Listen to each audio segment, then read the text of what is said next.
mukamenya ko Yesu agira neza. Niko rino jambo ryatubwiye, yavuze ngo nimumwegere abamaze gusogongera, abamaze kumenya Yesu, abariye kuri Yesu, ababonye neza ya Yesu. Aravuze ngo nimumwegere, noneho nimumwegere niba mwarasogongeye mukamenya ko agira neza.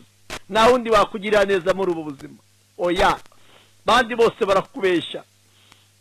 Nta wundi wagutabara muri ibyo bibazo urimo, nta n'undi wakuruhura muri ubwo burushyurushye. Ariko uyu mugoroba niwegera Yesu, niwegera Yesu, n'uburyarya n'ishyari no gusebanya kose. Ntabwo umuntu wubatse kuri runo rutare cyangwa se umuntu wamaze kubaka muri Kristo aba akigendera muri aya magambo tumaze gusoma. Niyo mpamvu Bibiliya ivuze ngo mwiyambure igomwa, mwiyambure uburyarya, mwiyambure ishyari. Abamaze kubaka kuri Kristo ntabwo bagendana bene izi ngeso. Abamaze kubaka kuri Kristo hari ibintu bamaze gutera umugongo, hari ibintu bamaze gucikaho. Niyo mpamvu Pawulo amaze kumenya imbaraga z'umusaraba, amaze kumenya agaciro ko kubana n'Imana, yafashe ibyarinda mu bye abitekereza nk'igihombo. Kubera iki? Yari amaze kumenya imbaraga zo kubaka kuri Kristo, yari amaze gusobanukirwa neza kuba mu mugambi wo kugendera mu by'Imana ishaka. Asanga amaze kumenya ukuri rero adakwiye kukubangikanya n'ikinyoma, yiyambura ibyo byose arabisiga, abitera umugongo. Niyo mpamvu uyu mugoroba twicanga kugira ngo tuganire n'uyu mutima uduteze amatwi, tukubwira ngo niba ushaka kuba umwubatsi wubatse neza ku rufatiro rwiza, biragusaba kugira ibintu biyamura, biragusaba kugira ibintu usiga, biragusaba kugira ibintu ureka. Haleluya! Mana ishimwe uyu mugoroba.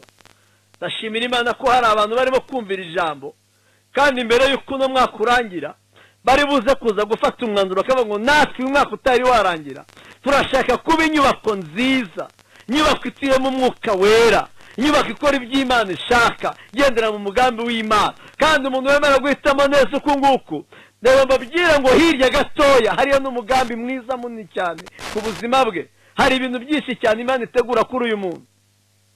Bibiliya rero yavuze ngo nuko mwiyambura igomwa ryose n'uburiganya bwose n'uburyarya n'ishyari no gusebanya, mumere nk'impinja zivutse vuba, mwifuza amata y'umwuka adasembuye. Oh, haleluya!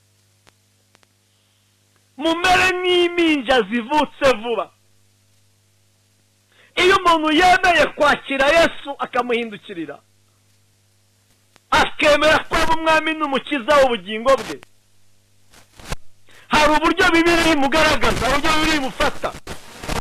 Aravuze ngo nimumara kwiyambura ibyo byose, mumaze kwiyambura igomwa, mumaze kwiyambura inzangano, mumaze kwiyambura ubusinzi n'ubusambanyi, mumaze kureka gutekera no kuraguza, aravuze ngo mumere nk'impinja zivutse vuba. Uruhinja ruvutse vuba ntabwo uzarushakira mu nzangano, ntabwo uzarushakira mu mashyari, ntabwo uzarushakira mu gusambana. Biravuze ngo mumere nk'impinja zivutse vuba. Haleluya!